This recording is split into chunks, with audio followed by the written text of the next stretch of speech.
नमस्कार किसान भाइयों, नूर किसान चौपाल में आपका फिर से स्वागत है। अभी आपने पिछले एपिसोड में गेहूं के बारे में मैंने बात की थी। उसी गेहूं में थोड़ा सा अगला काम जो आज चल रहा है उसी के बारे में मैं एक महत्वपूर्ण बात बताना चाहता हूं। वो है यूरिया और पानी देने का समय। अगर यूरिया ज़्यादा नहीं दें भले, मगर समय पे दे दें तो ये बहुत काम करता है। यूरिया काफ़ी महंगा है और बहुत मुश्किल से मिल रहा है। ऐसे में किसान भाई परेशान भी हैं।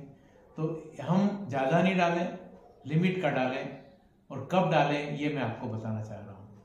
गेहूं बुआई के 20 दिन बाद एक बहुत अच्छा समय होता है। जिस तरह से छोटे बच्चों के दांत 8 साल की उम्र में दूध के दांत गिरते हैं, चाहे वो बच्चा अमीर का हो या गरीब का हो, इस तरह से गेहूं में भी दो क्रिटिकल अवस्थाएं हैं जब गेहूं के पौधे को ताकत की जरूरत होती है। और ये पहली अवस्था आती है जब 20-21 दिन के गेहूं होते हैं। इस समय हम अगर थोड़ा यूरिया डाल करके और पानी दे देते हैं तो इसमें गेहूं से निकलने वाली वो जड़ें जो चारों दिशाओं में फैलती है, इस तरह से फैलती है। पहली जड़ जो गेहूं की आती है वो ऐसी जाती है, हाथी की सूंड की स्टाइल में जमीन में, और 20 दिन में जो जड़ें आती है वो इस तरह की आती है। यही जड़ें हैं जो आसपास से खाद और पानी खींच करके पौधे को उपलब्ध कराती है। इस समय पौधे को ताकत की जरूरत है और इस समय ताकत मिलेगी यूरिया से। यूरिया बहुत ज्यादा नहीं डालना है। एकड़ में अगर अपन बात करें अधिकतम 40 किलो, एक बोरी भी मत डालें। कम से कम 25 से 30 किलो भी डाल करके देखा है लोगों ने, बहुत अच्छा उत्पादन मिला है। महत्वपूर्ण बात यह है कि आप डाल कब रहे हैं।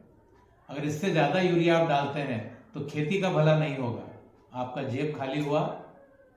नुकसान क्या हुआ, ये जो बचा हुआ यूरिया है जो पौधे नहीं खा पाए, ये यूरिया जमीन में जाएगा, मिट्टी को प्रदूषित करेगा, मिट्टी में पानी को प्रदूषित करेगा, और यही पानी जमीन के अंदर उतर करके किसी न किसी कुएं में निकलेगा, और उस कुएं में ये यूरिया मिला हुआ पानी अगर इस्तेमाल होता है मनुष्य के द्वारा तो ये जो आज गले का कैंसर का कारण बना हुआ है, तो हम इससे भी बचें, हम खुद बचें। दूसरा यूरिया का समय होता है जब हमारा गेहूं 40 से 45 रोज का होता है।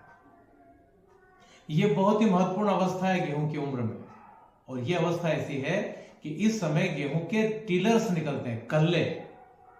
एक पौधे में से कई पौधे निकलना, उसको अपन कहते हैं कल्ला, टिलरिंग। और इसकी खास बात यह है कि जो पहला पौधा निकलता है उस बीज से, उस पौधे की बालियां छोटी आती है, उम्बियां, मगर उस पौधे में से जो कई ब्रांच निकलती है जिसको निमाड़ में कुच्चा बोलते हैं, कुच्चा फूटना, ये जो बहुत सारे जो टिलर्स निकलते हैं इनकी बालियां बड़ी बनती है।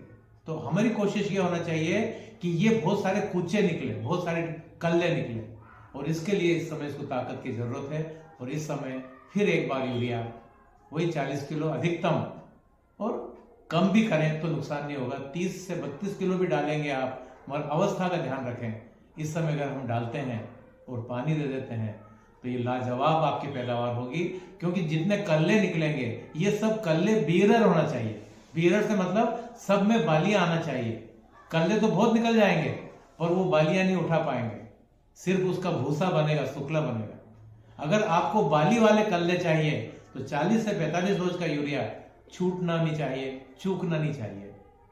बस यही एक महत्वपूर्ण बात है आज की। फिर हम अगले पड़ाव में मिलेंगे, फिर नई बात करेंगे। आपका धन्यवाद। यही प्रेम बना के रखें और इस चैनल को सब्सक्राइब करें, लाइक करें और अपने दोस्तों को भेजिए। ये अच्छा काम शुरू किया है नूर किसान चौपाल ने कि किसानों का भला हो। इस भलाई के काम में आप और सहयोगी बने, किसान भाइयों को शेयर करें। धन्यवाद।